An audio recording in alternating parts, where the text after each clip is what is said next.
صل على رسول الكريم. أعوذ بالله من الشيطان الرجيم. بسم الله الرحمن الرحيم. الحمد لله وكفى. السلام على عباده الذين اصطفى خصوصا على محمد المصطفى.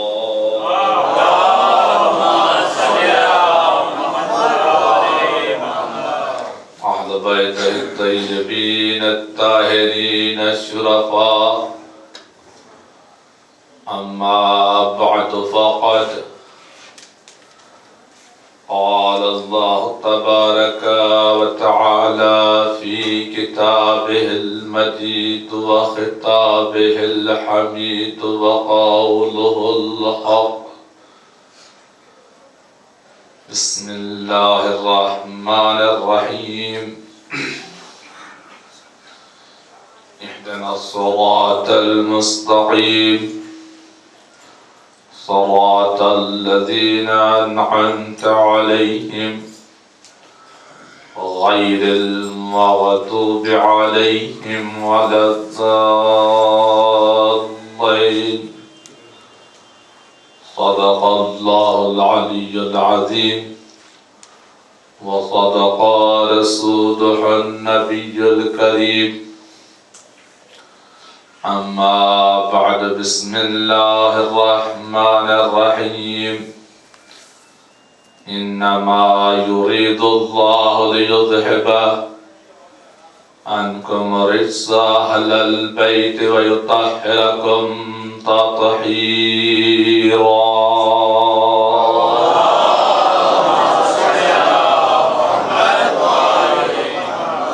اللهم صل على محمد وآل محمد وعجل فرج آل محمد.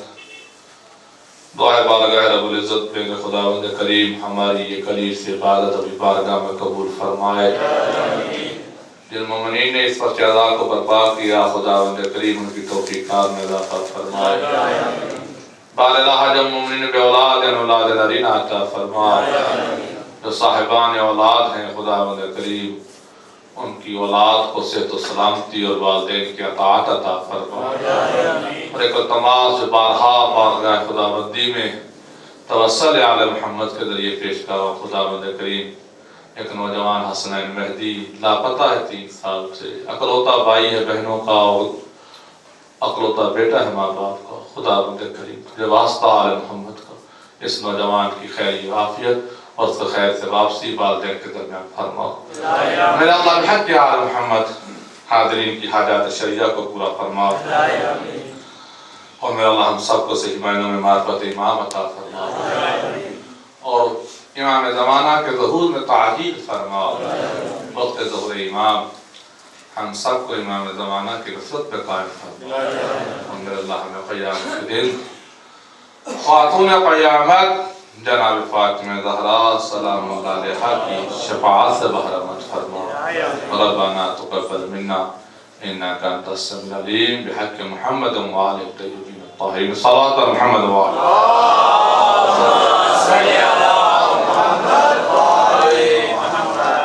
سامعین اوزار، میں نے باعثیت طفل مکتب اس فصیدہ پہ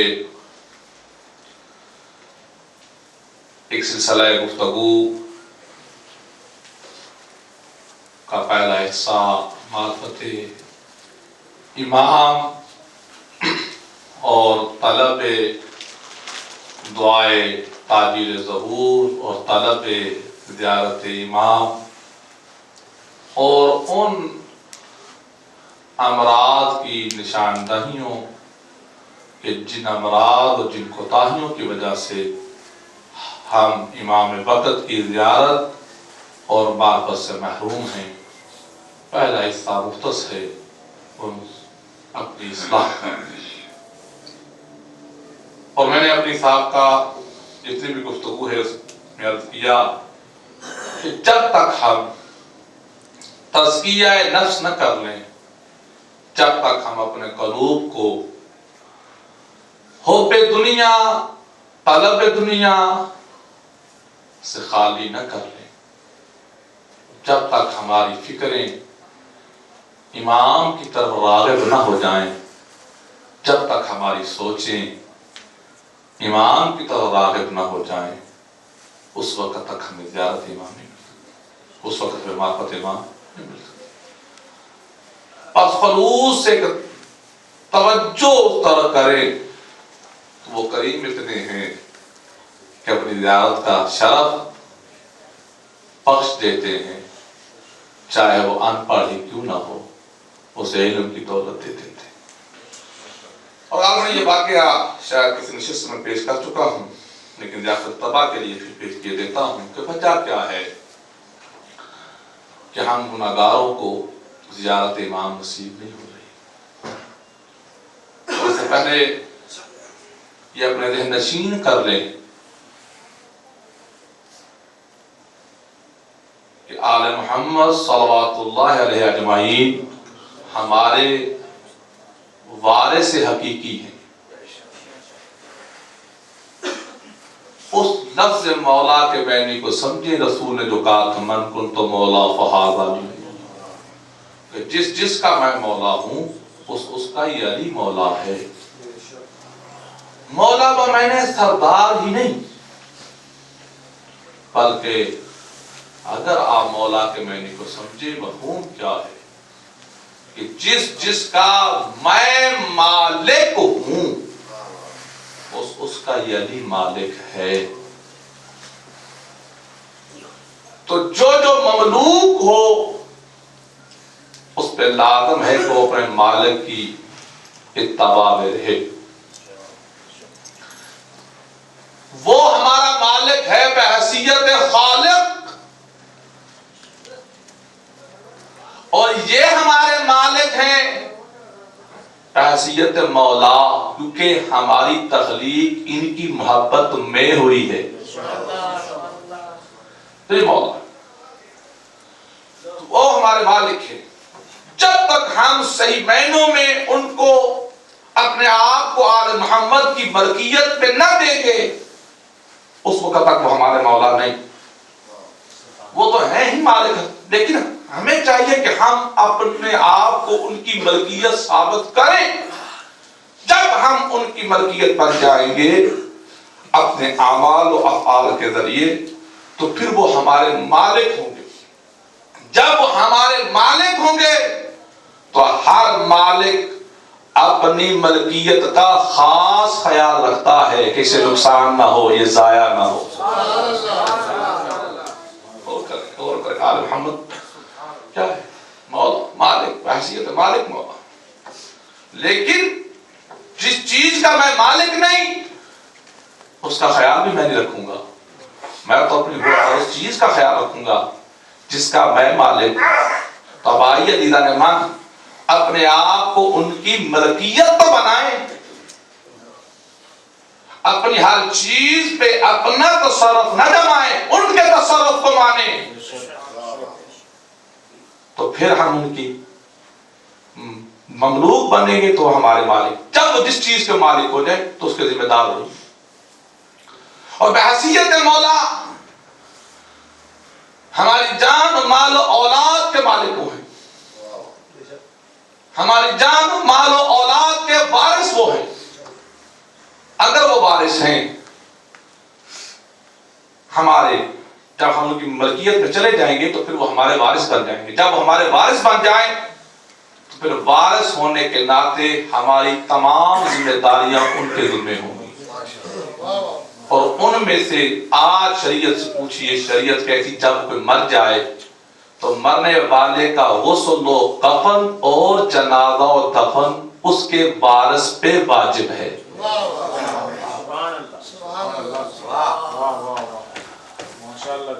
علماء سے غلط کیجیے کہ مولا کے معنی کو سمجھیے، مولا کے معنی مالک، وارث۔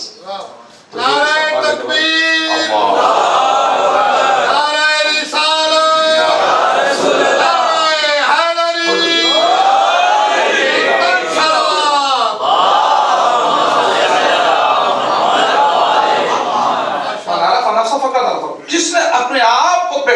اور وہی سے ایمان میں رب کو پہچانے گا. کیوں؟ جس نے اپنے آپ کو پہچانا کہ میں کس کی ملکیت میں ہوں. بندے کو اپنے آپ کو پہچاننا چاہیے کہ میں کیا ہوں. میں ان کی ملکیت ہوں, میں ان کی مملکت میں ہوں. کیا وہ میرے وارث ہیں؟ جب وہ میرے وارث ہیں تو پھر مجھے فکر نہیں کرنی چاہیے. کیوں؟ وارث ہونے کے ناطے تمام میرے واجبات وہ ادا کریں گے. واجبات وہ ادا کریں گے. جیسے میں نے عرض کیا تھا نا امام زین العابدین کے واقعے میں کہ ایک مومن مقروض تھا اور اس نے کہا تھا مولا آپ میرے مولا ہیں, میں مقروض ہوں. تو امام نے کیا کیا تھا؟ 2 سوکھی روٹیاں دی تھی. قرضہ بھی اس کا اتر گیا تھا, روٹیاں بھی واپس آ گئی تھی. تو کیوں نہ قرضہ اتارتے, مالک جو تھے اس کے. بندہ ملکیت پہ آئے تو صحیح. تو درمیان وارث پہ لازم ہے کہ اس کا غسل و کفن دفن جنازہ واجب ہے کس پہ؟ وارث پہ. جو بھی جس کا کوئی مر جائے نا تو اس مرنے والے کا جو قریبی اس کا وارث ہے اس پہ لازم شریعت کہتی ہے کہ وہ غسل کا کفن کا بندوبست کرے, غسل وہ دے. آگے اس کی مرضی کہ وہ جس کو مرضی. لیکن اس کی بات بتاتا چلوں کہ باقی فرماتے ہیں کہ جب کوئی مومن مر جائے نا تو اس کے غسل و کفن میں بڑھ بڑھ کے شرکت کیا کرو. کیوں مولا؟ کہا اگر ہمارے چاہنے والے کو تم غسل میت دے کر نجاسات دنیا سے پاک کرو گے تو اس کا اجر یہ ہے کہ اللہ تمہیں تمہارے گناہوں سے پاک کر دے گا. یعنی غور کیجیے, ایک مومن, ایک علی والے, ایک شیعہ, ایک عزادار حسین کو غسل دینے کا اجر کیا ہے؟ معصوم بولے شرکت کی کوشش کیا کرو, بڑھ بڑھ کے حصہ لیا کرو. مولا کیا ہوگا؟ کہ اگر تم اس کو نجاسات اس کو غسل میت دینے کے بعد نجاسات دنیا سے پاک کرو گے تو اس کا بدل کیا ہے کہ اللہ تمہیں تمہارے گناہوں سے پاک کر دے گا. دنیا لو معراج پا ولایت علی کی. ارے جس علی کے غلام کو ماننے والے چاہنے والے کو غسل دینے سے بندے کے گناہ پاک ہوتے ہوں, اس علی کی محبت خود کس منظر پہ ہوگی.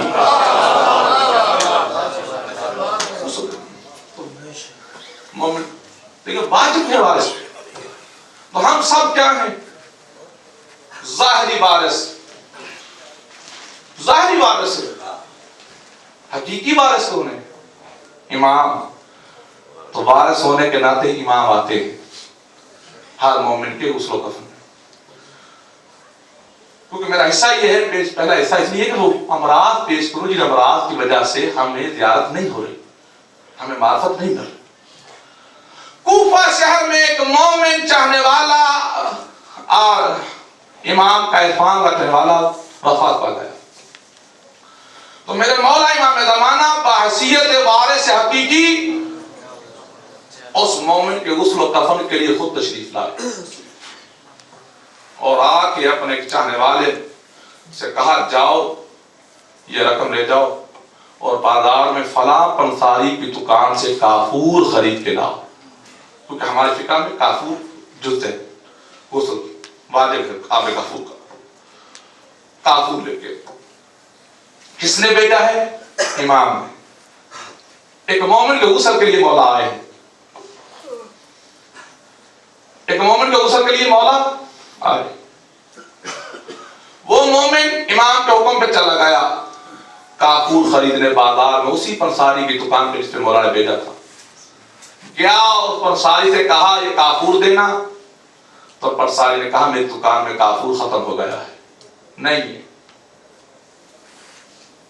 جیسوں سے کہا نہیں ہے تو حق تھا نا کسی اور دکاندار پہ چلے جاتا. بھیا دکاندار کے پاس جائیں, اس کو سودا دے دو. تو وہ کہ بھائی نہیں ہے تو بندہ دوسری دکان پہ.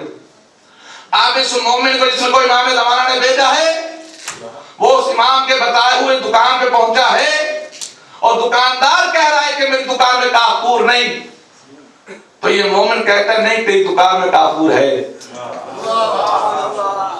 حقیقت میں کیا ہے تیری دکان میں کافور ہے. دکاندار کہنا دکاندار نہ ہو کہ تم مجھے پتہ ہے میری دکان میں کافور ختم ہو چکا ہے.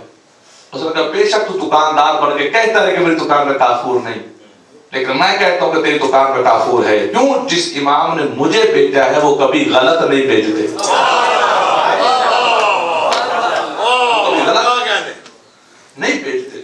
دیکھ تو صحیح.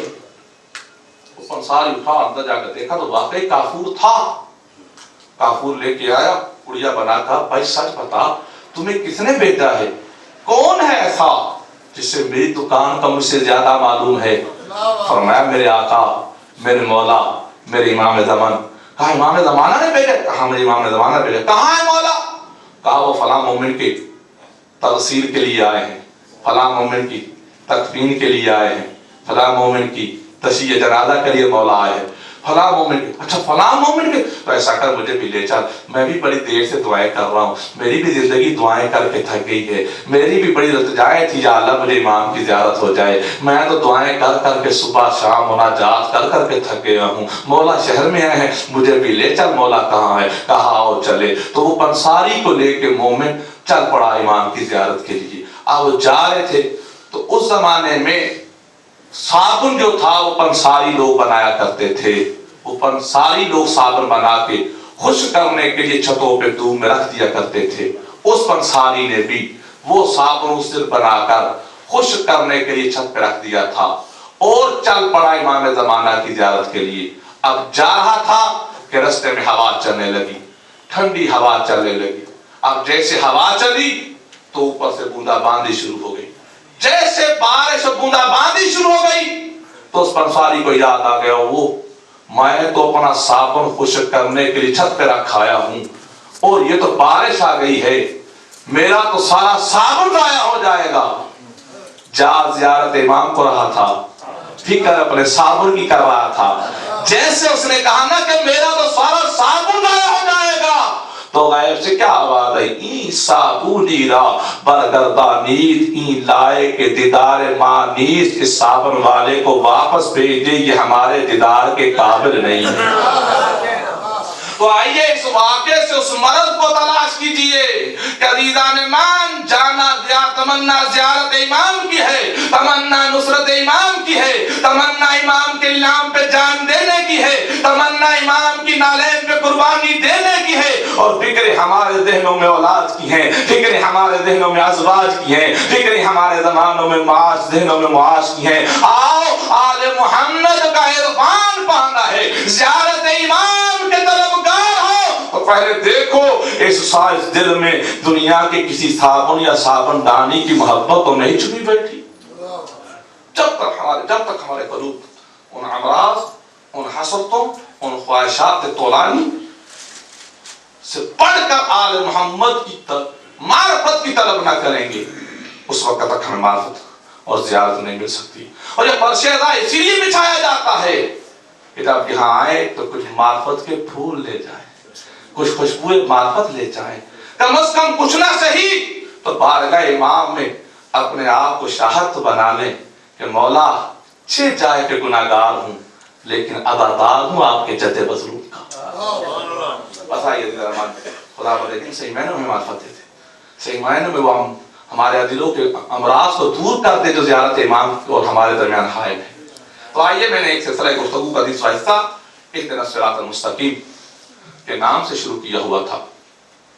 کیا معنی ہے کہ ہر بندہ نماز میں کہہ رہے کہ اللہ مجھے سیدھی راہ دکھا, صراط الذین انعمت علیہم, ان لوگوں کا رستہ جن پہ تیرا انعام ہوا ہے, جن پر تیری نعمتیں ہوئی ہیں. یعنی ہر بندہ متلاشی ہے, ہر بندہ نماز میں اللہ سے کہہ رہا ہے کہ مجھے نعمتوں والوں کا رستہ دے, مجھے انعام والوں کا سیدھا رستہ دے. تو میں نے کہا کہ انعام جن پہ ہے, جن پہ نعمتیں ہیں, ان کا رستہ صراط مستقیم ہے. واضح احکامات الہیہ اور آیات الہیہ, فرامین الہیہ کے باوجود اور دن میں 17 مرتبہ پڑھنے کے باوجود کیا وجہ ہے کہ لوگوں کو صراط مستقیم نہیں مل رہی؟ کیا وجہ ہے کہ صراط مستقیم کے اتنے رستے بن گئے؟ کوئی جس رستے پہ جا رہا ہے وہ اسی کو صراط مستقیم سمجھ رہا ہے، کوئی ادھر منہ کر رہا ہے اس کے لیے وہی رستہ ہے، کسی کا منہ ادھر ہے، کسی کا منہ ادھر ہے، کسی کا منہ ادھر ہے، کسی کا منہ ادھر، سارے نماز میں پڑھ یہی رہے ہیں کہ خدا بند کریم مجھے سیدھی راہ دے دے، اور ہر بندہ اپنے رستے کو کیا وجہ ہے کہ سیدھی راہ کیوں نہ ملی؟ اور وہ یہ بھی کہتے ہیں کہ مجھے انعام والوں کا راستہ دے، نعمت والوں کا راستہ دے، اتنے واضح الفاظ کے باوجود نہیں ملا، کیوں؟ کیونکہ ابھی تک دنیا کے ذہنوں میں مفہوم انعام ہی نہیں آ سکا، اس لیے کہتے ہیں مجھے دکھا، اس لیے تو ترجمہ میں لکھ دیتے ہیں کہ مجھے دکھا، کیوں؟ ابھی تک مفہوم انعام، مفہوم نعمت، اور دنیا نے نعمتیں کیا بنا لی؟ کبھی اولاد کو نعمت کہہ دیا، کبھی مال کو نعمت کہہ دیا، کبھی حکومت کو نعمت کہہ دیا، اور نعمتوں کو کہتے کہتے کیا کہہ دیا کہ جنت بھی ایک نعمت ہے، جنت بھی نعمت ہے، اور ساری نعمتوں کا مجموعہ جو دنیا کی نظر میں اس وقت ہے جنت ہے۔ تو جنت کیا ہے؟ نعمت۔ تو راستہ کن کا مانگ رہا ہے؟ جن پہ نعمت ہے، جن پہ نعمت ہے ان کا راستہ مانگ رہا ہے۔ تو جنت کو بندہ نعمت مانگتا ہے، اور خداوند کریم نے بھی انسان کی ذہنیت اور اس کی فطرت کو دیکھتے ہوئے اس جنت کو جنات النعیم قرار دیا کہ نعمتوں والی جنت، اور کہا کون کون سی ہے نعمت؟ تو اس کے لیے واضح طور پہ احکام بتائے کہ یہ جو میری جنت ہے نا، جو میں نے تجھے دینی ہے، اس کا ایک طریقہ کار ہے کہ جو کچھ میں کہوں وہ تو کر، تو تجھے میں نعمتوں والی جنت دوں گا۔ اے بندے، تو اپنے بنائے ہوئے خداؤں کو چھوڑ، مجھے مان لے تو میں اس کے بدل میں تمہیں کیا دوں گا؟ جنت دوں گا۔ اپنے بنائے ہوئے کو چھوڑ، مجھے مان، تو انعام میں جنت ہے۔ اور پھر کہہ رہا ہے کہ انسان، تو یہ شراب بناتا ہے نا، اسے نہ بنا، یہ تجھے خمار میں مبتلا کرتی ہے، اس میں تیرے لیے امراض ہیں۔ تو یہ اپنی بنائی ہوئی شراب چھوڑ دے گا نا، تو پھر میرے پاس آنا، میں تجھے جنت میں شراب طہورا دوں گا، ایسی مزاجہا زنجبیلا مزاجہا کافورا، کہ تو اپنی بنائی ہوئی چھوڑ، اس کو چھوڑ دے، تو میں تمہیں جنت میں طاہر شراب دوں گا، کافورا شراب دوں گا، زنجبیلا شراب دوں گا، جو خوشبودار ہوگی، جو تجھے خمر میں مبتلا نہیں کرے گی، جو تجھے نشے میں نہیں ڈالے گی۔ اور تو اپنی بنائی ہوئے کو چھوڑ، تو میں تجھے دوں گا، طاہر بھی ہوگی، اور کافورا بھی ہوگی، زنجبیلا بھی ہوگی، اور جو تجھے پلانے والے ہوں گے نا، وہ بھی پاک ہوں گے۔ اے انسان، تو اپنی بنائی ہوئی چھوڑ، تو پھر میں تجھے اپنی بنائی ہوئی دوں گا، طاہر ہوگی، وہ بھی طاہر ہوگی، پلانے والے بھی طاہر ہوں گے، لیکن شرط یہ ہے کہ تو اپنی بنانا چھوڑ دے۔ تو اپنی بنائی ہوئی کو چھوڑ تو میں تجھے دوں گا۔ یعنی خدا برداشت ہی نہیں کرتا کہ بندہ اپنی طرف سے کوئی چیز بنائے۔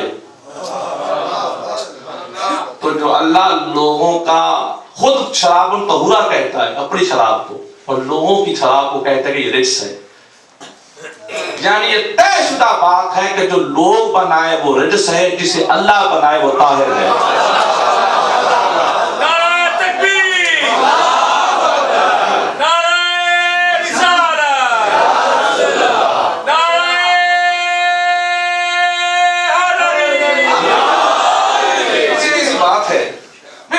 سمجھے تو صحیح اللہ کے الفاظ کو کہ اللہ سمجھانا کیا چاہتا ہے کہ تو جسے بنائے گا وہ رجس ہے، جسے میں بناؤں گا وہ طاہر ہے۔ اب دنیا والوں خود فیصلہ کرو، جس اللہ کو ہماری بنائی شراب برداشت نہیں، ہمارے بنائے امام کیسے برداشت وہ جرا تو میں بنا تو عزیزان من، اللہ نے کیا کہا؟ جنت، نعمتوں والی جنت. اور پھر اللہ نے کہا کہ اے انسان اگر تو اپنی آنکھوں میں حیا اور اپنے ہاتھوں کو، اپنے اعضاء کو حرام سے بچائے گا نا تو اس کے بدل میں تجھے حور و مقصورات دوں گا، ایسی حوریں کہ جو پردہ دار ہوں گی، جو خیموں میں ہی رہیں گی، ان کو کسی نے دیکھا نہیں ہوگا، ان کو کسی نے چھوا نہیں ہوگا، اور وہاں دودھ نہیں، تیرے لیے دودھ کی نہریں ہوں گی، وہاں شہد نہیں، میں تیرے لیے شہد کی نہریں جاری کر دوں گا، اور ایسے پھل و میوے ہیں جنت میں کہ تجھے ہاتھ بڑھانے کی ضرورت نہیں، ارادہ تو کرنا پھل تیرے پاس آ جائے گا. یہ ہے میری جنت النعیم، میری نعمتوں والی جنت، نعمتوں والی جنت. تو عزیزان ایمان، لوگ ویسے تو علماء اور متوجہات جتنے بھی ہیں یہ سارے جہنم کی باتیں کرتے ہیں، لوگوں کو ڈراتے رہتے ہیں، جہنم اتنی گہری ہے، جہنم کی آگ اتنی بڑی ہے، جہنم یہ ہے وہ ہے. باقاعدہ طور پر میں نے دیکھا ہے کہ لوگ جہنم کی گہرائی اور چوڑائی اور لمبائی کو پورا ماپ کے بتاتے ہیں، ایسے لگتا ہے جیسے خود اندر سے ہو کے آئے ہوں. جہنم اتنی بڑی ہے، اتنی لمبی ہے، اتنی بلند ہے، اتنی چوڑی ہے. تو عزیزان ایمان، بردار ہے، جنت نعمتوں والی ہے، تو نعمت والوں کے لیے جنت ہے، تو جو ظالمین ہیں ان کے لیے جہنم ہے. تو جہنم میں بھی جس نے جانا ہے اس نے بھی کسی کی سرداری میں جانا ہے، جنت میں بھی جس نے جانا ہے اس نے بھی کسی کی سرداری میں جانا ہے. تو میں جنت کی باتیں اس لیے کرنا چاہتا ہوں تاکہ جنت کے راستے پہ چلتے ہوئے ہم جنت کے سرداروں تک پہنچ جائیں.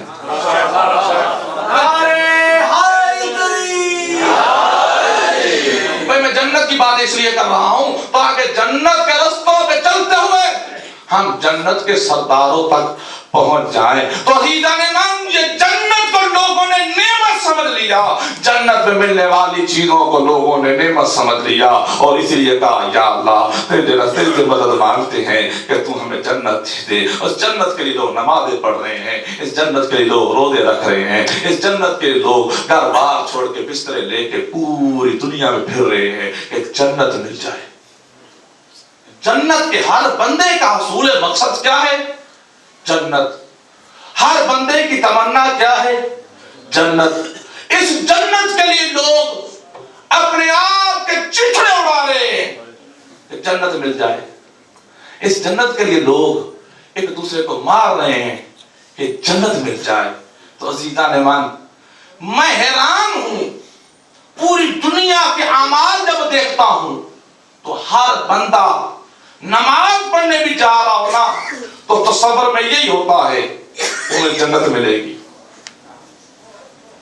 کوئی روزہ رکھ رہا ہے تو وہ اسی نظریے سے کہ مجھے جنت ملے گی. کوئی تبلیغ کے لیے چلا ہے تو اسی نظریے سے مجھے جنت ملے گی. یعنی جو بندہ نماز پڑھنے جائے، تبلیغ کرنے جائے، روزہ رکھے ہوئے ہو تو اس کے ذہن میں جنت ہوتی ہے. لیکن پوری دنیا میں ایک قوم مجھے ایسی نظر آئی جنہیں عزاداران حسین کہتے ہیں. جب وہ اپنے گھروں سے عزاداری کے لیے نکلتے ہیں تو ان کے ذہنوں میں صرف دو باتیں ہوتی ہیں، ایک فضائل آل محمد، ایک مصائب آل محمد. تو بتانا مجھے، اپنے ذہن کو بتانا. لوگ نماز پڑھنے جائیں تو ذہن میں کیا ہوتی ہے؟ جنت. روزہ رکھے تو ذہن میں کیا ہوتی ہے؟ جنت. حج کرنے جائیں تو ذہن میں کیا ہوتی ہے؟ جنت. اور جہاں بھی جائیں، حج تبلیغ پہ جائیں تو کیا ذہن میں ہوتے؟ جنت. لیکن جتنے بھی اداکار اداداری کے لیے ماتم قدوں میں، ماتم سراؤں میں، حسینیاؤں میں جب بھی کوئی ادادار آتا ہے تو اس کے ذہن میں صرف دو باتیں ہوتی. کیا؟ ایک فضائل آل محمد، ایک مصائب آل محمد. اس کے ذہن میں یہی ہوتی ہے کہ مصائب فضائل پڑھے گا تو داد و درود دیں گے، اور جب مصائب پڑھے گا تو پھر گریہ عادی احزاری کے ذریعے پرسا دیں گے. تو میں حیران ہوتا ہوں، دنیا کے لوگ جب اعمال کرتے ہیں تو ان کے ذہن سے جنت کا لالچ جاتا نہیں. جب عزاداری کرتے ہیں تو اس کے ذہن میں جنت کا لالچ آتا نہیں. تو اس کی وجہ کیا ہے؟ اس کی وجہ یہ ہے کہ انہوں نے امام ان کو مانا جنہیں جنت کی لالچ تھی اور تمنا جنت کو لکھواتے رہے، اور ان لوگوں کو تمنا جنت اور خواہش جنت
کے ذہن میں کیا ہوتا ہے کہ فضائل آل محمد سنیں گے تو داد دیں گے، مصائب آل محمد سنیں گے گریہ دیں گے.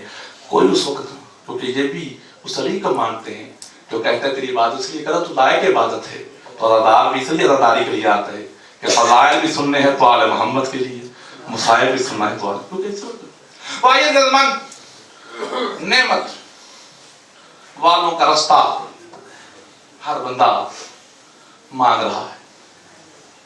تو جو بھی صاحبان ذہنوں میں رہے جنت کیا ہے؟ اللہ کی نعمت. جنت کو بطور نعمت اپنے ذہن میں رکھنا اور پھر میری اس گفتگو کو سننا جو سلسلہ شروع کریے ہوئے کہ ہر بندہ کہہ رہا آنام پاہلے یا اللہ مجھے دے دے ان لوگوں کا رستہ جن پہ تو نے انعام کیا ہے. تو انعام والے کون ہیں؟ تو خدا سورہ نساء میں کہہ رہے فَأُولَٰئِكَ الَّذِينَ أَنْعَمَ اللَّهُ مِنَ النَّبِيِّينَ وَالصِّدِّيقِينَ وَالشُّهَدَاءِ وَالصَّالِحِينَ. اگر تم لوگ میری اور میرے رسول کی اتباع کرو گے تو میں کیا کروں گا؟ فَأُولَٰئِكَ مَعَ الَّذِينَ أَنْعَمَ اللَّهُ عَلَيْهِمْ، کہ جن پر اللہ نے اپنا انعام کیا ہے نا اللہ تمہیں ان کے ساتھ کر دے گا. وہ کون ہے؟ وہ نبی ہیں. تو نبی کیا ہے؟ صاحبان انعام. نبی کون ہے؟ صاحبان نعمت. تو اب جب بندہ انعمت علیہم کہے تو اس کے ذہن میں نبی ضرور ہونے چاہیے. اس کی نماز کا خضوع و خشوع تبھی ثابت ہوگا جب انعمت علیہم کہتے ہوئے اپنے ذہن و تصور میں رسول کو لائے گا تو اس کی نماز ہے خضوع و خشوع کے ساتھ.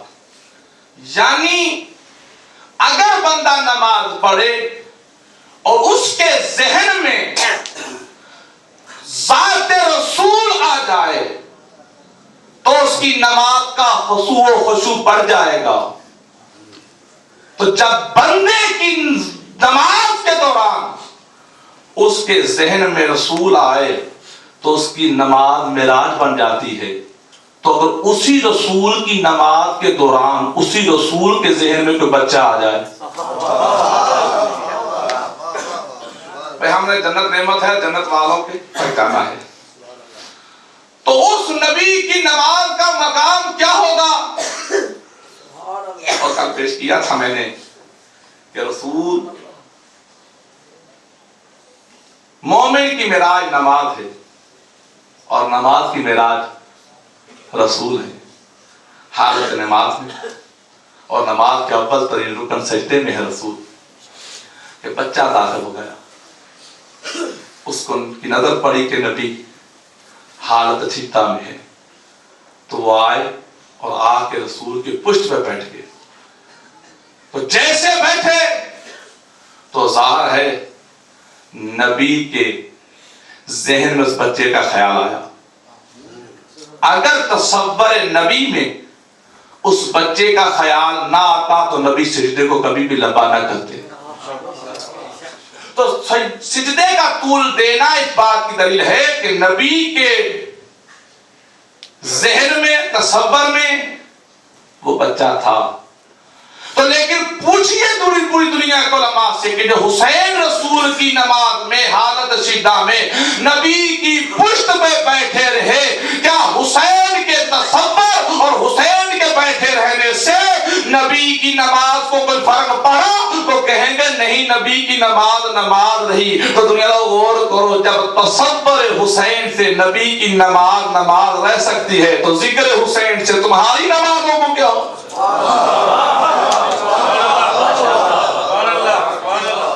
تصور میں تھے، تصور میں. اور یاد رکھیے ناون نواسا بن کے بیٹھے، نہ ہی نانا سمجھ کر بیٹھے، نہ نبی نے نواسا سمجھ کے سجدے کا طول دیا،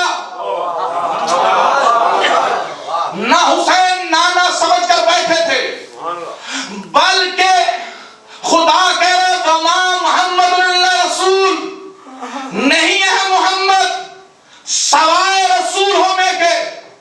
اگر یہ نانا نواسا کا چکر ہوتا تو نبی نماز کے بعد کہہ سکتے تھے کہ حسین آج بیٹھے ہو آئندہ نہ بیٹھنا. نہ نبی نے منع کیا اور نہ ہی حسین نے یہ عادت چھوڑی. لیکن عزیزان من، رسول صرف رسول ہے، اور اس وقت وہ نانا نہیں تھے بلکہ منصب رسالت پہ تھے. اور اس منظر کو اپنی معراج کی ذہنوں کو بلند کرنا اور پہچاننا کہ حسین کسے کہتے ہیں، کہ نبی حالت سیدھا میں ہے اور نبی کی پشت پہ حسین تھے، اور اللہ کا رسول حکم خدا سے سجدے کو طول دے رہا ہے. تو آج دنیا ابھی تک اسی بحث میں پڑی ہوئی ہے کہ نماز افضل ہے کہ حسین افضل ہے. ابھی تک دنیا اسی پریشانی میں ہے کہ وہ نماز افضل ہے یا کہ وہ حسین افضل ہے، وہ نماز افضل ہے کہ حسین افضل ہے. یاد رکھنا، خبردار، کبھی بھی نماز اور حسین میں تفریق نہ کرنا، کبھی بھی حسین کو نماز سے جدا نہ کرنا، کبھی بھی نماز کو حسین سے جدا نہ کرنا. نبی نے نماز اور حسین کو ساتھ ساتھ رکھ کے دنیا کو یہی بتایا کہ عبادت اگر لفظوں میں بدل جائے تو اسے نماز کہتے ہیں، نماز کسی کردار میں بدل جائے تو اسے حسین کہتے ہیں.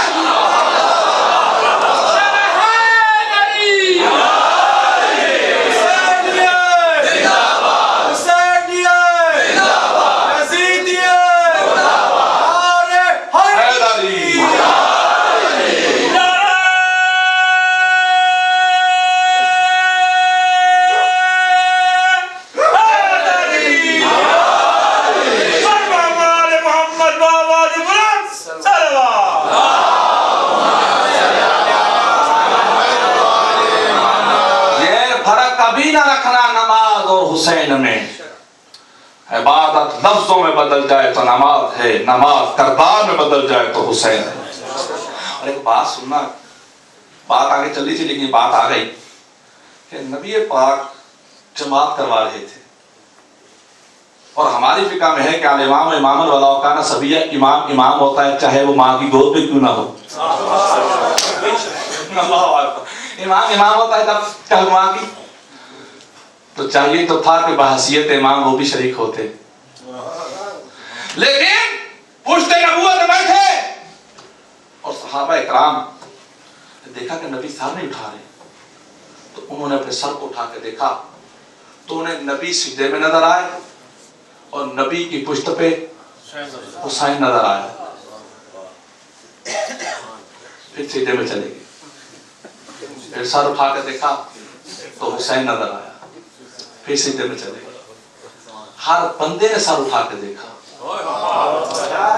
تو اسے نظر حسین ہی آیا. نبی کا سیدھا لمبا ہوتا گیا اور صحابہ زیارت حسین بھی کرتے رہے، نماز خدا بھی پڑھتے رہے. بھائی نبی تو زیارت، نبی تو سیدھے میں تھے، نبی تو سر اٹھا ہی نہیں رہے تھے، اور صحابہ سر اٹھا کے دیکھ حسین کو رہے تھے. تو صحابہ کی نماز تبھی رہی جب زیارت حسین رہی. زیارت بھی ہوتی، نماز بھی ہوتی.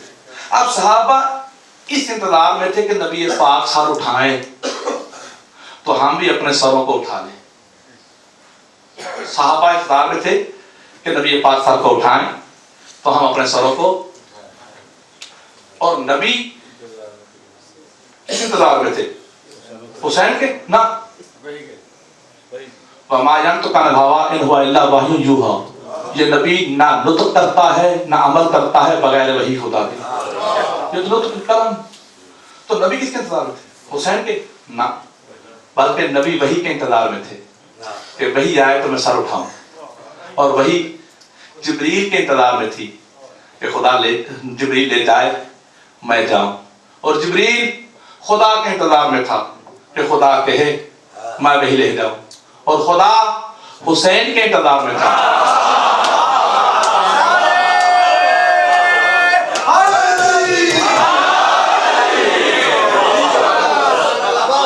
جنت چاہے چاہیے جنت نعمتوں والی.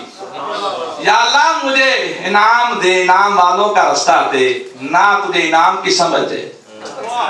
انعام والا کسے کہتے ہیں؟ نبی سنو, صحابہ نبی کے انتظار میں ہے, نبی وحی کے انتظار میں ہے, وحی جبریل کے انتظار میں ہے, جبریل خدا کے انتظار میں ہے, خدا حسین کے انتظار میں ہے, صحابہ انتظار میں ہے کہ نبی سر کو اٹھائیں ہم سروں کو اٹھائیں, نبی وحی کے انتظار میں ہے کہ وحی آئے تو میں سر کو اٹھاؤں, وحی جبریل کے انتظار میں ہے کہ جبریل لے جائے میں جاؤں, جبریل خدا کے انتظار میں ہے خدا کہے میں وحی لے جاؤں, اور خدا حسین کے انتظار میں ہے کہ حسین اترے تو میں وحی کو بھیجوں. اور دنیا والوں ابھی تک تمہیں حسین کی سمجھ نہیں آئی. یاد رکھنا معرفت کی زبان میں حسین اسے کہتے ہیں جس کا انتظار خدا کرتا ہے.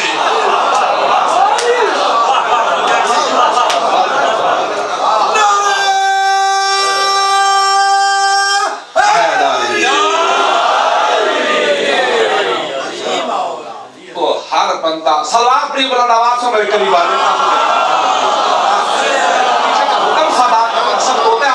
سلوات پڑھی بلند آواز سے اور آگے آ جائیے گا.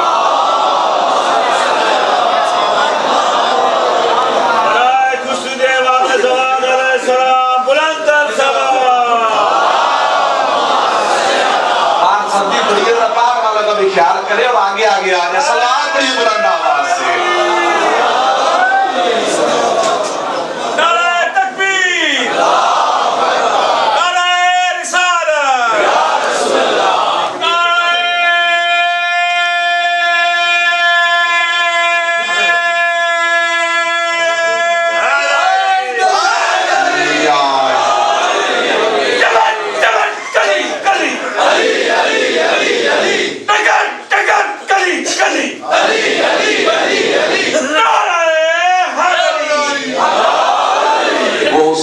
جس کا خدا انتظار کرتا ہے اور وہ جنت جس کی طلب ہر نمازی کو ہے,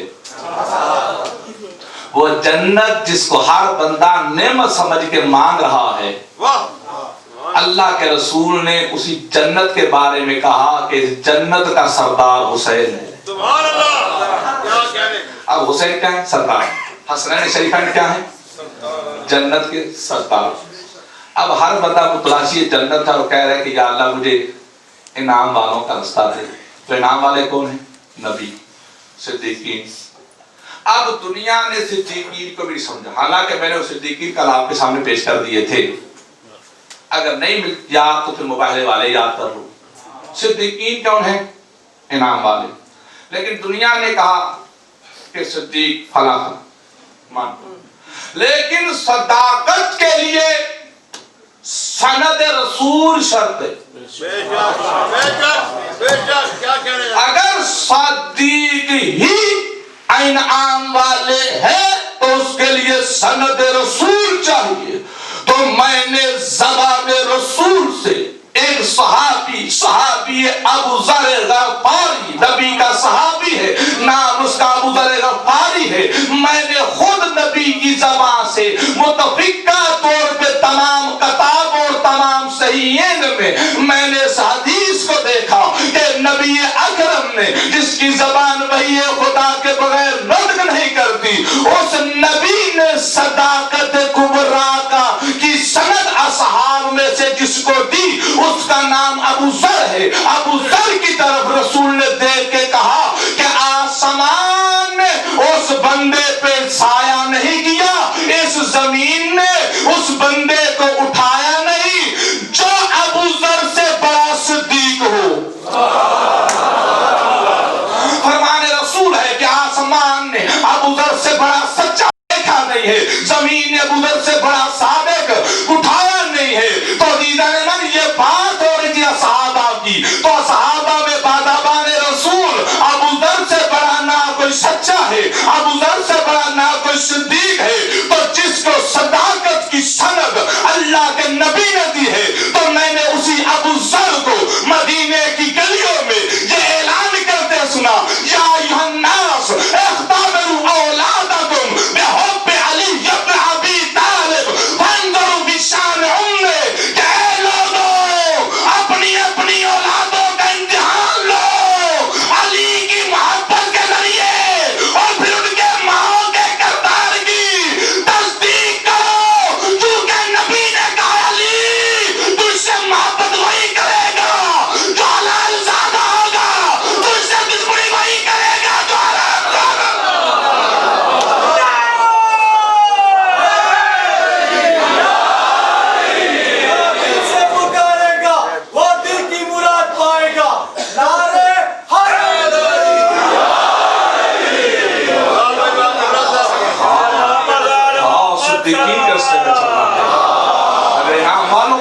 کرنا ہے.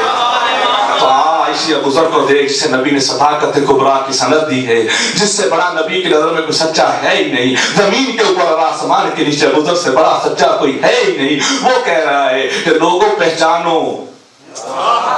اور پھر اسی ابوذر کو میں نے دیکھا, اور جنت کی طرف رکھنے والوں اور جنت کی تمنا کر کے نمازیں پڑھنے والوں اور جنت کے راستے کو انعام سمجھنے والوں, ابوذر صحابی رسول ہے جسے میں نے حج کے زمانے میں دروازہ کعبہ کی کنڈی پکڑ کے دیکھا کہ وہ اعلان کر رہا تھا, لوگوں سنو, میں نے اللہ کے نبی کی زبان سے سنا ہے. کعبے کے کنڈے کو ہاتھ پکڑ کے ابوذر حاجیوں کے مجمع میں اعلان کر رہے تھے کہ میں نے نبی سے سنا.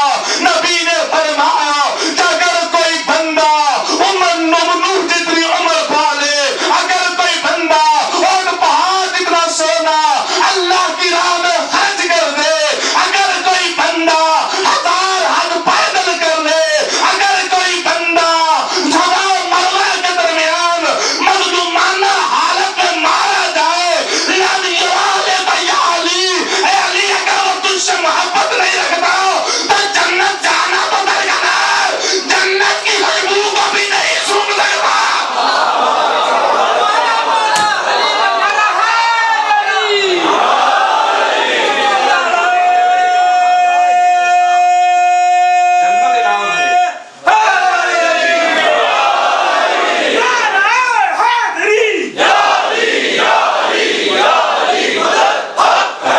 جنت نام ہے. جنت نام ہے.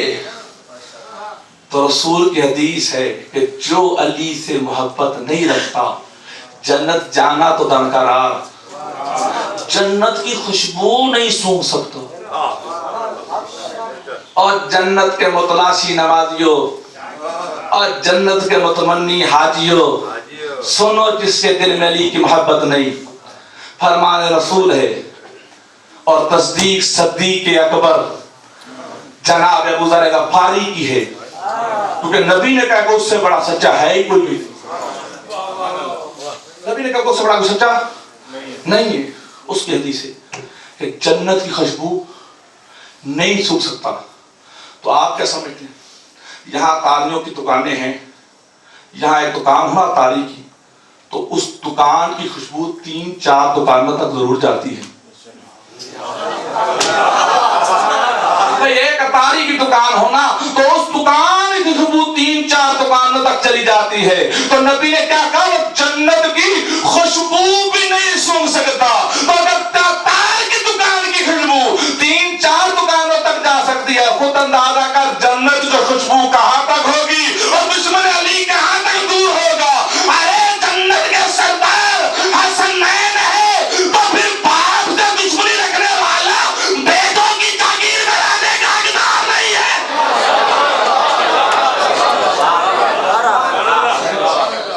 حسنین شریفین کا رسول وارثان جنت کرا دیا. جنت جیسا انعام چاہیے, علی کی ولادت دل میں سجا. اگر جنت تیری نظر میں انعام ہے تو آپ حسین جیسے آقا کو سردار مان. اگر حسین کو سردار مانے گا نا تو ظالین سے انعامت علیہم میں آ جائے گا. اگر نہیں یقین تو کربلا میں دیکھ اور کس طرح آ گیا. آؤ عزیزان من, آؤ آج بھی جس نے اور بننا ہے, آؤ آج بھی جس نے جنت چاہنی ہے, آئے حسین کی سرداری کو قبول کرے. حسین دروازے جنت کھول کے بیٹھا. حسین آج بھی کہہ رہے, آ جاؤ جس نے اور بننا ہے, میرا دروازہ کھلا ہے. آ جاؤ جس نے اور بننا ہے, آ جاؤ. آنا ہے تو اپنی مرضی سے آ, حسین جبرن نہیں چاہتا. اور سننا چاہیں گے, حسین بلاتا رہا, آ جا آ جا, جان بے شک نہ دے, آ جا.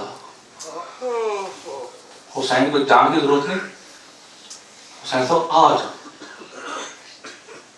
حسین نے کہا کربلا میں حل من ناصر ینصرنی، کوئی ہے میری مدد کرنے والا؟ عبداللہ نام کا ایک عیسائی مورخ وہاں سے گزر رہا تھا،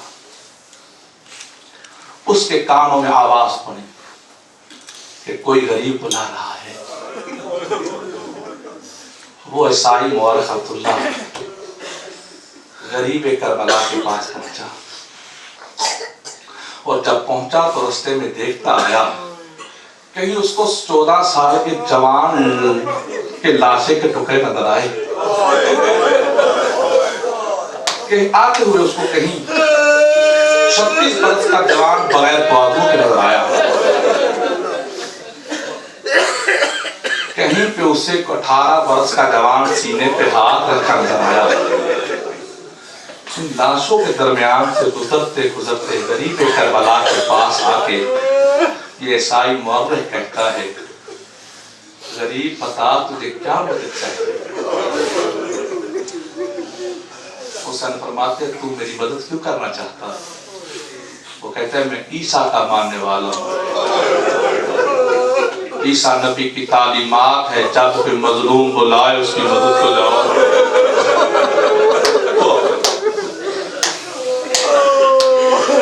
میں عیسیٰ کا ماننے والا ہوں،